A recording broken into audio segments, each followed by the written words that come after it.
Welcome back, students, to the second half of the chapter 1.4 Pillars of Democracy. Last time we had stopped at the point where the author says that one person, one vote, and one vote is one value. If we don't follow that principle, surely the country or the nation is going to crumble down.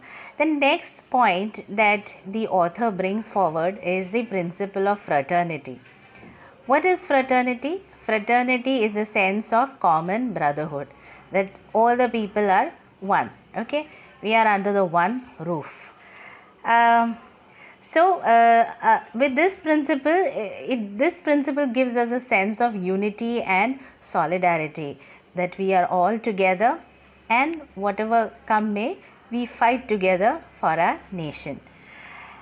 To make this point even more stronger, he tells us a story related by James Bryce in his volume on American Commonwealth about United States of America. So this story is about United States of America, and the author quotes it exactly as stated by Bryce. What he says is, some years ago, the American Protestant Episcopal Church was occupied at its triennial convention in revising its liturgy. So, the church, it's the American Protestant Episcopal Church, it was involved in the 300th anniversary celebration, and along with that it was revising its liturgy. Liturgy meaning the rites which are prescribed for public worship. So the ceremony, whatever was to be conducted. Before that ceremony, they thought that it would be nice to recite a small prayer to introduce among the short sentence prayer, a prayer for the whole people. And so an eminent New England divine proposed the words, "O Lord, bless our nation."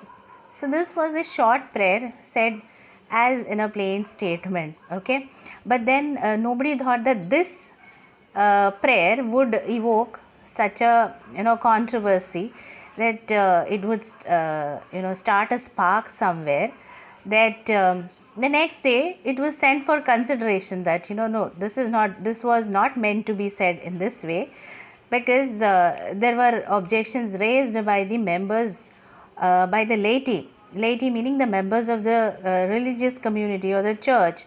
They said that nation, the word nation shouldn't have been used here, okay, the word which is associated with the national unity, nation, they said nation is not the right word to be used here.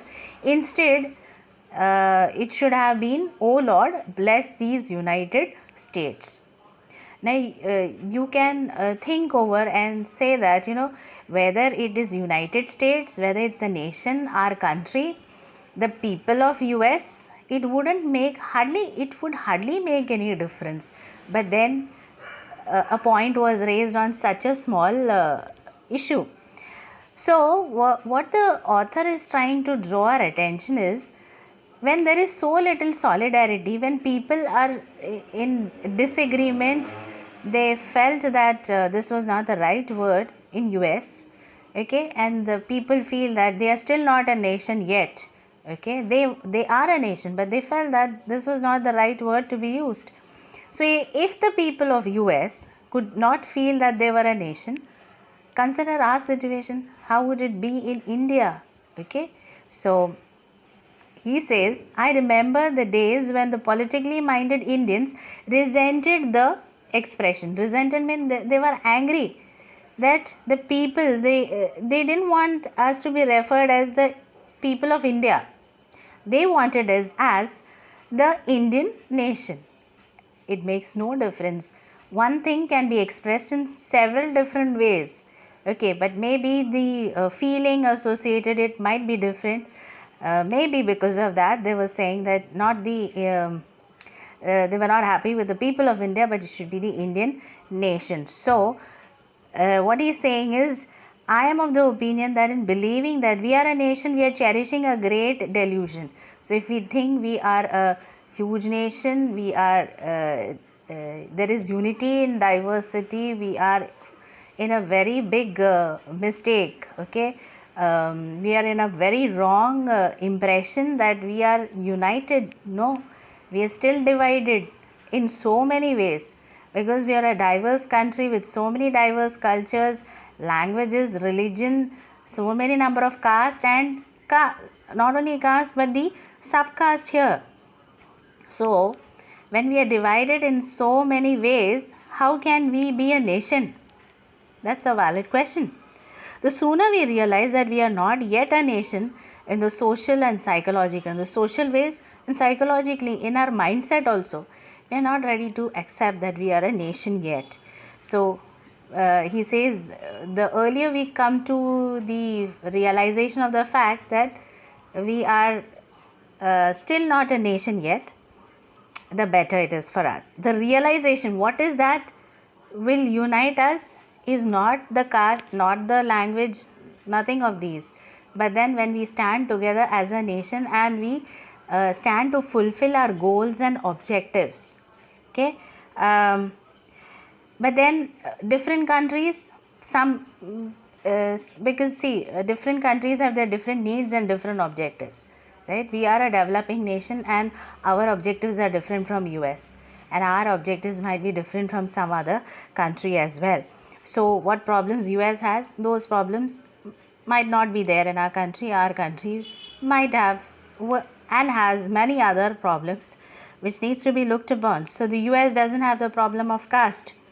In India there are many castes, okay. The castes are anti-national, they go against our country, okay. If you raise one issue, it can create an havoc, okay. But then we say that we are a secular state and we don't follow any state religion, okay. We are not a Hindu, we are not a Muslim or a Christian state, we are a secular, we follow secularism.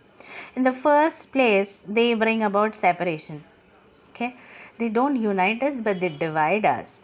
They are anti-national and so they create jealousy. What they do is create jealousy, insecurity among the people, antipathy, dislike, intolerance amongst the people, because we belong to so many different castes and creed.